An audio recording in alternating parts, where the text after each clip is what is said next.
মসজিদে যতক্ষণ বসা থাকে এক ফেরেশতা ডাইনে বৈশা চোখের পানি জড়াইতে থাকে, আল্লাহুম্মা গফিরলা, আল্লাহ আরে মাফ করে দেন না।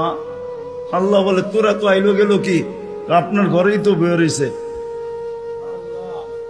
আমাকে জিজ্ঞাসা করেন কেন তোর দিলে এত ব্যথা কেন?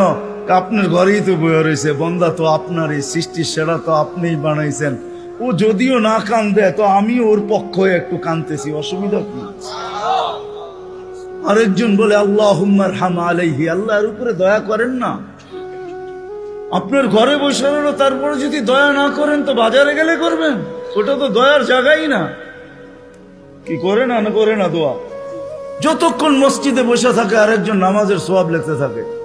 আল্লাহ বলে ঘুমায় তো রইল, তুই নামাজের সওয়াব লেখোস না কেন? ঘুমাইলো তো আপনার বাড়িতেই ঘুমাইছে, আর কোথায় ঘুমাইছে? সওয়াব লিখবো না তো লিখবো না কেন? এটাও ফেরেশতা চালায়। আপনি ভাবেন শ্বাস প্রশ্বাস এমনি নেন? কন্ট্রোল রুম আছে, কন্ট্রোল রুম। হ্যাঁ, হাবায়েক ফি আখবারিল মালায়েক কিতাবে আছে, জালালউদ্দিন সুয়ুতী রহমাতুল্লাহ আলাইহি লেখা। যখন শ্বাস নেই তো ফেরেশতা বলে আল্লাহ আমসিকা ওয়াতরুক, বন্ধ করে দিব না খোলা রাখবো? আল্লাহ 1,60,000 বার মেসেজ থ্রো করে, অটো উতরুক আলী আবদি আজাল, খোলা রাখ, সীমা রেখা দেওয়া আছে। যেদিন সীমা রেখায় আসবে ওই দিন বলবো টানবো তো আর ছাড়তে দিবি না, ছাড়বো তো আর টানতে দিবি না। বিনা দ্বিধায় 1,60,000 বার শ্বাস প্রশ্বাস নিতেছি। আসেন একটু ভাবি। সুর তো আমার কাছে নাই যে আমি আপনাদেরকে পাগল করব।